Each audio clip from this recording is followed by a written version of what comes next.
کی نشانیوں سے ایک نشانی ہے کہ حیا لوگوں کے دلوں میں سے چلی جائے گی، لوگ بے حیا ہو جائیں گے۔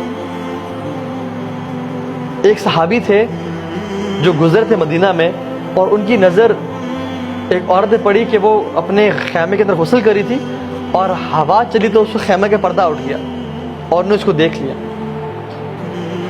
اور وہ صحابی اتنا روئے کہ اب اللہ کے نبی کے اوپر آیات نازل ہوں گی کہ میں منافق ہوں، اور وہ چلے گئے مدینہ چھوڑ کے۔ اللہ کے نبی نے عمر رضی اللہ عنہ کو اور علی بن ابی طالب کو بھیجا کہ جاؤ ڈھونڈ کے اس میرے صحابی کو، کافی سے نظر نہیں آ رہا۔ تو انہوں نے مدینہ میں ڈھونڈا، نہیں ملے، مدینہ کے باہر گئے تو لوگوں سے پوچھا جو بکریاں چراتے تھے کہ ہاں ایک نوجوان شخص ہے جو سارا دن اوپر پہاڑیوں میں ہوتا ہے، رو رہا ہوتا ہے اور واپس آتا ہے، بس ہم کچھ اسے دودھ دیتے ہیں پھر وہ چلا جاتا ہے، اور سارا دن رو رہا ہوتا ہے۔ تو ان کے پاس آئے، جب وہ گئے تو وہی صحابی تھے، اور پکڑا اٹھایا اور کہا کہ اللہ کے نبی کے وہ روئے کہ مجھے نہ لے جاؤ، میرے پہ منافقت کی آیات نازل ہو جائیں گے کہ یہ شخص اس نے عورت کو دیکھ لیا، حالانکہ اللہ کے نبی کا دور ہے، میں صحابی ہوں۔ اور وہ اللہ کے نبی کے پاس گئے اور رو کے وہ اتنے ویک ہو چکے تھے کہ وہ موت کے قریب تھے، حتیٰ کہ وہ بستر مرگ پہ تھے۔ تو اللہ کے نبی پوچھا تم کیا محسوس کرتے ہو؟ اور یا رسول اللہ مجھے اپنے گناہوں پہ ندامت بھی ہے، لیکن مجھے اللہ سے امید بھی ہے۔ تو اللہ کے نبی نے کہا کہ انشاءاللہ تمہیں اللہ تعالیٰ تمہاری امید کے مطابق تمہارا ساتھ معاملہ کریں گے۔ اب یہ صحابی سبحان اللہ ایک دفعہ نظر بد پڑی عورت پہ اور ساری زندگی روتے رہے۔ اور کتنی دفعہ ہوتا ہے ہم سے گناہ ہوتے ہیں آنکھوں کے، ہم سے کتنے گناہ ہو جاتے ہیں اور ہمیں ہمارے پیسے تو جیسے مکھی بیٹھی اور ہم نے اڑا دی۔ صحابہ کہتے ہیں کہ جن گناہوں کو ہم اپنے پر پہاڑ کے برابر سمجھتے تھے وہ تم لوگ ایسے سمجھتے ہو جیسے مکھی بیٹھی ہے اور تم نے اڑا دی، اتنی سی تمہیں بودر ہوتی ہے۔ اور ہم ان کو لگتا تھا کہ ہمارے پر پہاڑ ہے کہ وہ کبھی گر جائے گا، سبحان اللہ۔ اور ہم اتنے ڈیسینسٹائز ہو گئے ہیں برے دیکھنے پہ کہ اب تو پتہ ہی نہیں چلتا۔ جیسے انسان واش روم میں انٹر ہوتا ہے نا تو اسے بدبو محسوس ہوتی ہے، 10 منٹ 15 منٹ بیٹھا رہے نا پھر اسے بو آنا ختم ہو جاتی ہے، وہ ڈیسینسٹائز ہو جاتا ہے۔ اسی طرح سے اللہ بچائے اس اسپریچول اسٹیٹ سے کہ جب ہم ڈیسینسٹائز ہو جائے گناہوں سے، کہ ہم گناہ کریں اور ہمیں پتہ بھی نہ چلے کہ ہم گناہ کر رہے ہیں، اور گناہ کرتے جائیں اور توبہ کے دروازے ہی ہم اپنے لیے بند کر لیں۔ اللہ کے نبی نے فرمایا السلام علیکم، اذا لم تستحی فاصنع ما شئت، کہ جب تمہارے اندر سے حیا نکل جائے نا پھر تم جو مرضی چاہے کرو۔ حیا جو ہے نا اٹس اے پارٹ آف ایمان۔ جب حیا انسان سے نکل جائے نا، جب وہ کسی عورت کو ایسے آبجیکٹ دیکھ رہا ہے، جب بھی کوئی عورت گزری ہے اس کی نظریں جھکی نہیں رہی اور حیا چلے گی، پھر کوئی لمٹ نہیں ہے، پھر وہ بہتا چلا جاتا ہے حتیٰ کہ وہ انسان دین سے متنفر ہو جاتا ہے، دین کو چھوڑ دیتا ہے، وہ نہ اس کو نمازوں میں مزہ، نہ اس کو دعاؤں میں مزہ آتا ہے، اور حتیٰ کہ وہ انسان شیطان اتنا گمراہ کرتا ہے کہ وہ کہتا ہے کہ اب تو لگتا ہے رب سنتا ہی نہیں ہے میری بات، اور جب رب سنتا ہی نہیں تو پھر رب ہے ہی نہیں، اور وہ کفر کی طرف چلا جاتا ہے۔ اور شروع کہاں سے ہوئی تھی؟ اس کی طرف سے۔ ہم انشاءاللہ سولوشن بات کر لیتے ہیں۔ میں نے کچھ سب سے پہلے اسٹیٹسٹکس شیئر کرنے تھے کہ آج کل دنیا میں 56 ملین ایبورشنز ہو رہے ہیں، 56 ملین ایبورشنز ایوری ایئر۔ یہ آپ دیکھیں حالات، اور یہ کس سال کے بچے، 14 سال کی لڑکی سے لے کے 44 ایئرس کی عورت کے، اور 14 سے 19 سال کی لڑکیوں کے زیادہ ہو رہے ہیں ایبورشنز۔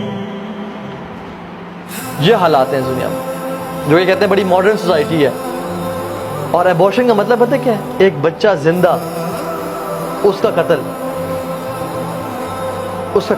وہ زندہ ہے اور اس کو موت کے منہ میں ڈال دیا جاتا ہے۔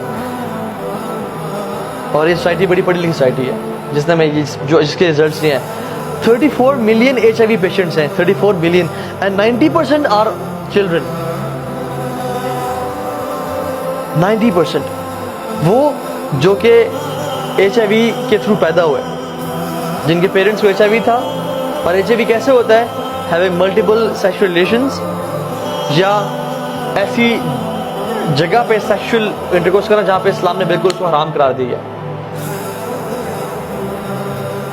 تو یہ چیز ہے، 90% بچے سفر کریں HIV سے، کیونکہ جہاں وہ پیدا ہوئے، جن کے تھرو وہ پیدا ہوئے، وہ حرام ریلیشنز پہ تھے، اور وہ سفر کریں اور ان کی موت آ رہی ہے۔ 34 मिलियन HIV पेशेंट्स।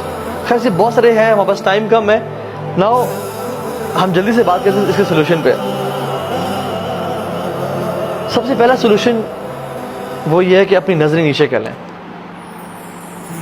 हदीस बात है, जो नजरें हैं ना, बुरी नजर, ये शैतान के तीर हैं और शैतान का सबसे पहला हमला है। इसके थ्रू सारी चीजें अंदर दिल में जाती हैं। अगर ये आंखें झुकी रहीं तो दिल के हालात ठीक रहेंगे, और अगर आंखें उठी रहीं और ये नीचे ना हुई तो दिल तबाह बर्बाद हो जाएगा, हत्ता कि इंसान कहाँ तक पहुंच जाएगा। और बात सारी शुरू होती है थॉट्स के साथ। इंसान को थॉट्स आती हैं, थॉट्स पे जब वो परसिस्ट करता है, उनको ख़त्म नहीं करता, आउज़ु बिल्लाहि मिनश शैतानिर रजीम पढ़ के नहीं छोड़ता, तो क्या होता है, फीलिंग्स डेवलप होनी शुरू होती है। और जब फीलिंग्स को इंसान ख़त्म नहीं करता, रोकता नहीं है, तो क्या होता है, एक्शन करता है वो। और जब वो एक्शंस करता रहता है, हत्ता कि उसको रोकता नहीं है, तो वो उसकी सेकंड नेचर और बिहेवियर बन जाता है। ये एक साइकिल है जिसको हम करते हैं। अगर हम थॉट्स से ही रुक जाएं, जो शैतान ने वसवसा दिया कि उस शख्स को, उस औरत को देखो, ये वो जो औरत है कितनी, वो आई थिंक तुम्हारे बारे में इंटरेस्टेड है और it's she is an easy prey for you, या तो उसके बारे में ऐसा कि उसको टेक्स्ट करो। यहीं से अगर इंसान नहीं रुकेगा तो क्या हो जाएगा, हत्ता कि वो एक ऐसी बुरी आदत में डल जाएगा कि जहाँ पे उससे निकलना बहुत मुश्किल हो जाएगा, वो फंस जाएगा। तो सबसे पहले शुरू कहाँ से होती है, आंखों से, नजर नीचे। अल्लाह के नबी ने फरमाया कि जो शख्स अपनी निगाहें नीचे कर लेता है अल्लाह के तकवे से, तो अल्लाह ताला उसका उस टाइम एक हूर से निकाह करते हैं, जन्नत की हूर से अल्लाह ताला उसी टाइम उसका निकाह करते हैं। And this is authentic narration. उसी टाइम अल्लाह ताला उसका एक हूर से, और हूर सुभान अल्लाह, no comparison at all with the women of this world. Imagine जब भी आपको नेक्स्ट टाइम दिल चले किसी देखने का, आप इस मोटिवेशन के साथ नजर नीचे कर लें कि इंशाल्लाह मेरा रब मेरा किसी औरत से निकाह करेगा, जन्नत की औरत से। और वो निकाह थोड़े दिन करेगा जिसमें वो आप पे हुक्म चला रही है कि खाना लाओ, बर्तन धो, खाना खुद गर्म करो, नहीं, बल्कि वो तो ताबेदार और दाद करने वाली होगी। ठीक है, तो सबसे पहले नजर नीचे। दूसरी चीज़, अगर इंसान को शहवात, डिज़ायर्स तंग करिए तो वो रोज़े रखें, क्योंकि रोज़ा बहुत बड़ी चीज़ है जो कि इंसान की शहवत को रोकता है। ठीक है। तीसरी चीज़, शादी, उसका एक बहुत बड़ा इलाज है। अगर इंसान को शहवत तंग कर रही है तो यू शुड गेट मैरिड, और अपनी ख्वाहिशात को उसके सही जगह पे इस्तेमाल करें। ठीक है। चौथी चीज़, अच्छी कंपनी होना और बुरी कंपनी से बचना, क्योंकि बुरी कंपनी जो है ना, अगर एक बुरी कंपनी में इंसान है और वो औरतों के बारे में बात करें या इसके बारे में बात कर रहे हैं या पोर्नोग्राफिक मटेरियल के बारे में बात करें या किसी मूवी के बारे में बात करें जिसमें लस्टफुल और वो है, तो आप एग्जैक्टली उनके पीछे चलने शुरू हो जाए और आप उस चीज़ में पड़ जाएंगे जहाँ पे आपकी बुरी कंपनी जा रही है। तो इस चीज़ से, बुरी कंपनी से बचें।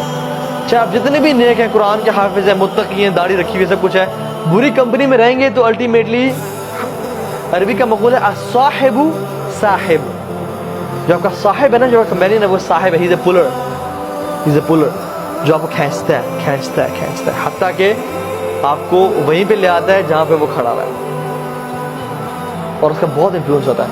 इब्न क़य्यिम अल-जौज़ी रहमहुल्लाह कहते हैं कि बुरा दोस्त सांप से बदतर है, क्योंकि सांप तो इंसान को डंग मार के मौत के मुंह में डालता है। बुरा दोस्त जो है ना, वो अगर आप उसके साथ रहें, वो आपको गुनाहों में इन्वॉल्व करके आपको मौत के मुंह में नहीं, कब्र में नहीं, बल्कि जहन्नम में डाल देता है। और फिर इमाम इब्न क़य्यिम कहते हैं कि बुरा दोस्त शैतान से ही बदतर है, क्योंकि वो शैतान तो आपको आता है और कान में वसवसे करता है, ये काम करो, फला काम करो। बुरा दोस्त तो आता है, आपको उठाता है, आपको ले जाता है गुनाह की जगह पे, आपसे गुनाह करवाता है और फिर आपको 100 बहाने देता है कि अपने माँ बाप को क्या बताना है।